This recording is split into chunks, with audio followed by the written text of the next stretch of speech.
Right welcome back to big TV digital exclusive big breaking news చూస్తున్నాం. అయోధ్యపై ఉగ్ర కుట్ర అయింది. ఇప్పుడే టెర్రరిస్ట్ అటాక్ కూడా జరిగిందని కూడా రామ్ మందిర్ పైన చెప్పుకొచ్చారు. అంటే అయోధ్యలో ఉగ్ర కుట్ర భగ్నం అయిపోయిందని కూడా సమాచారం అందింది. మరి రామ్ మందిర్ పై టెర్రర్ అటాక్ ఐఎస్ఐ కుట్ర చేసిందా అనే దీనిపైన కూడా పోలీసులు ఫిర్యాదు చేస్తున్నారు. ఫరీదాబాద్ టెర్రరిస్ట్ అబ్దుల్ రెహమాన్ కూడా ఇప్పుడు ప్రస్తుతం పోలీసుల అదుపులో ఉన్నారు, అరెస్ట్ అయ్యారు. మరి హ్యాండ్ గ్రెనేడ్ తో అరెస్ట్ అయిన నిందితుడు ఐఎస్ఐ నుంచి శిక్షణ తీసుకున్నాడు అని కూడా చెప్పుకొచ్చారు. అబ్దుల్ రెహమాన్ ఐఎస్ఐ కూడా శిక్షణ భాగంగా తీసుకొని హ్యాండ్ గ్రెనేడ్ తో పాటు నిందితుడు అరెస్ట్ అయ్యాడు. ఎస్, డిజిటల్ ఎక్స్క్లూజివ్ గా ఆయన ఫోటో కూడా చూడొచ్చు. One of the terrorist group కి ఈయన పనిచేసి అక్కడే శిక్షణ కూడా తీసుకున్నారు. దాని భాగంగానే ఇప్పుడు రామ్ మందిర్ పైన కూడా ఉగ్ర కుట్ర కూడా చేశారు అండ్ టెర్రర్ అటాక్ కూడా అయిందని చెప్పుకోవచ్చు. ఇప్పుడు హర్యానా, గుజరాత్ ఏటీఎస్ పోలీసులు జాయింట్ ఆపరేషన్ చేపట్టారు. దానికి భాగంగానే ఈ కుట్ర వెనుక ఐఎస్ఐ ఉందని కూడా అనుమానాలు వ్యక్తం చేస్తున్నారు. అసలు సడన్ గా ఇంత పెద్ద కుట్ర ఎందుకు రామ్ మందిర్ పైన, అంటే అయోధ్య పైన మళ్ళీ కుట్రలు ఇంకా టెర్రర్ అటాక్స్ కూడా ఎందుకు స్టార్ట్ అవుతున్నాయని చెప్పి ప్రతి ఒక్కరి గుండెల్లో కూడా భయం మొదలైంది.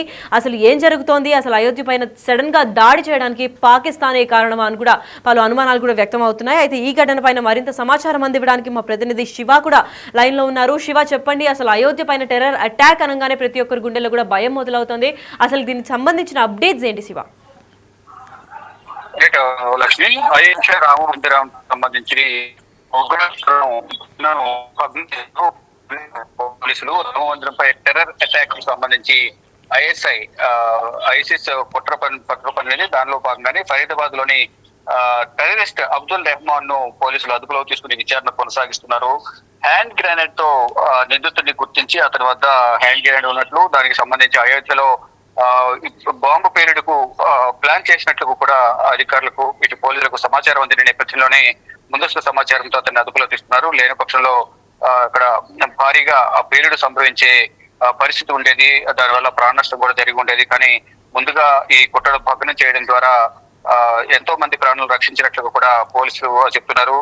ఐఎస్ఐ నుంచి శిక్షణ తీసుకున్నారు Abdul Rehman. Haryana, Gujarat anti terrorist squad ఏదైతే ఏటీఎస్ పోలీసులు జాయింట్ ఆపరేషన్ నిర్వహించి అబ్దుల్ రెహమాన్ ను అదుపులో తీసుకున్నారు. ఈ కుట్ర వెనుక ఐఎస్ఐ ఉందనేది అనుమానం వ్యక్తం చేస్తున్నారు. ఈ రెహమాన్ ను ప్రజెంట్ అయితే దర్యాప్తు విచారిస్తున్నారు, అదుపులో తీసుకుని దర్యాప్తు కొనసాగిస్తున్నారు. ఎవరు ఈ కుట్ర వెనుక హస్తం ఎవరికి ఉంది, ఎవరు ఉన్నారు దీని వెనుక, ఐసిస్ ఇంకేమైనా వేరే ఉగ్రవాద సంస్థలు వీరి వెనుక ఉన్నాయా, ఎందుకు దాడి చేయాలని నిర్ణయించుకున్నారనే కోణంలో కూడా ప్రధానంగా అబ్దుల్ రెహమాన్ అదుపులో తీసుకుని విచారిస్తున్నారు. వారితో పాటు ఇప్పటి వరకు ఎవరెవరితో ఫోన్ లో కాంటాక్ట్ లో ఉన్నారు, ఎవరితో మాట్లాడారు, వారి కుటుంబ సభ్యుల బ్యాక్గ్రౌండ్ ఏంటి అనే కోణంలో కూడా పోలీసులు ఏటీఎస్ పోలీసులు జాయింట్ ఆపరేషన్ ఏదైతే రెండు రాష్ట్రాలకు సంబంధించిన హర్యానా, గుజరాత్ ఏటీఎస్ పోలీసులు జాయింట్ ఆపరేషన్ అయితే ప్రజెంట్ కొనసాగుతుంది. ఇటు అబ్దుల్ రెహమాన్ సంబంధించిన కొంతమంది కుటుంబ సభ్యుల నుంచి కూడా వివరాలు సేకరిస్తూ ఉన్నారు.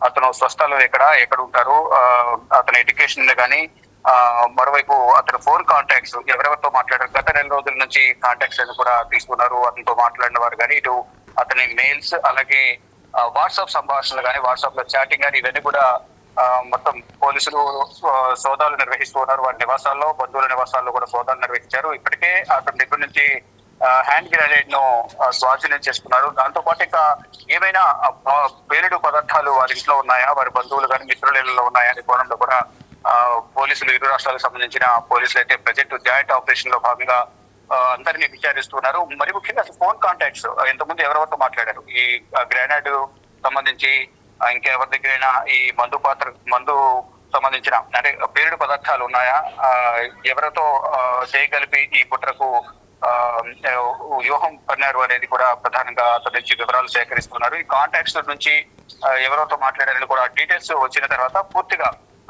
ఎవరి హస్తం ఉంది, ఎవరితో ఇతరు గత 2 రోజులకి ఎవరితో ఫోన్ లో మాట్లాడుతున్నాడు, ఈ కుట్రకు ఎందుకు పూనుకున్నారు అనే అంశాలపై కూడా ప్రధానంగా అతని నుంచి వివరాలు సేకరించేందుకు కాంటాక్ట్స్ అన్ని కూడా వెలికి తీసుకున్నారు. మరి ముఖ్యంగా వాట్సాప్ కాల్స్, వాట్సాప్ చాటింగ్ ఏదైతుందో ఆ చాటింగ్ సంబంధించి కూడా వివరాలు, కొంత ఆధారాలు సేకరించినట్టుగా తెలుస్తుంది. దీనిపై లోతైన దర్యాప్తు చేసి దీనికి సంబంధించిన వీరి వెనక ఎవరున్నారనే కోణంలో కూడా దర్యాప్తు కొనసాగించి వారందరూ కూడా అదుపులో తీసుకుని కఠినంగా శిక్షించే అవకాశం ఉన్నట్టు కూడా తెలుస్తోంది. Lakshmi, right, thank you so much for the information Shiva. Yes, అయితే అయోధ్యలో ఉగ్ర కుట్ర కూడా భగ్నమైందని చెప్పుకోవాలి. ఎందుకంటే రామ మందిరంపై టెర్రర్ అటాక్ ఐఎస్ఐ కుట్ర కూడా చేసింది. ఎందుకంటే ఫరీదాబాద్ టెర్రరిస్ట్ అబ్దుల్ రెహమాన్ కూడా ప్రస్తుతం పోలీసుల అదుపులో ఉన్నారు, అరెస్ట్ అయి ఉన్నాడు. అయితే తిను రెడ్ హ్యాండెడ్గా దొరికిపోయాడని చెప్పుకోవాలి. ఎందుకంటే హ్యాండ్ గ్రెనేడ్తో పాటు అరెస్ట్ అయిపోయాడు నిందితుడు. ఐఎస్ఐ నుంచి శిక్షణ కూడా తీసుకున్నాడని కూడా అబ్దుల్ రెహమాన్ చెప్పుకొచ్చాడు. మరి హర్యానా, గుజరాత్ ఏటీఎస్ పోలీసులు కూడా జాయింట్ ఆపరేషన్ నిర్వహిస్తున్నారు. అయితే ఇదే నేపథ్యంలో తినని పట్టుకున్నట్టు కూడా పోలీసులు చెప్పారు. ఈ కుట్ర వెనుక ఐఎస్ఐ ఉందని కూడా అనుమానాలు వ్యక్తం చేస్తున్నారు. అసలు ఇక్కడ ఏం జరుగుతోంది, అయోధ్యపై మరొకసారి పాకిస్తాన్ దాడి చేయబోతుందా లేదా అని చెప్పి చేసే ప్రయత్నంలోనే తినని ఇప్పుడు ప్రస్తుతం అరెస్ట్ చేశారు. మరి అబ్దుల్ రెహమాన్ ఏమన్నా బయట పెడతాడా, లేదంటే తన కాల్ లాగ్స్ లేదా వాట్సాప్ చాటింగ్స్ ఏమన్నా బయటకు వచ్చిన తర్వాత అసలు ప్లాన్ ఏంటి అని పోలీసులు కూడా అర్థమయ్యే ఛాన్స్ అయితే కనిపిస్తుంది. ప్రస్తుతం ఇరు రాష్ట్రాలు అంటే హర్యానా, ఇటుపక్క గుజరాత్ ఏటీఎస్ పోలీసులు జాయింట్ ఆపరేషన్ నిర్వహిస్తున్నారు. కాబట్టి ప్రస్తుతం ఇప్పటికైతే అబ్దుల్ రెహమాన్ కూడా పోలీసులు అదుపులో ఉన్నారు. మరి విచారణ అనంతరం అసలు నిజాలు ఏంటి, అయోధ్య పైన నిజంగానే దాడి ఉందా, లేదంటే పాకిస్తాన్ చేసే మరొక కుట్ర అని కూడా బయటకు వచ్చే నిజాలు అసలు ఏం జరుగుతుంది అని కూడా పోలీసులు మరికొద్ది సేపట్లో బయట పెట్టనున్నారు.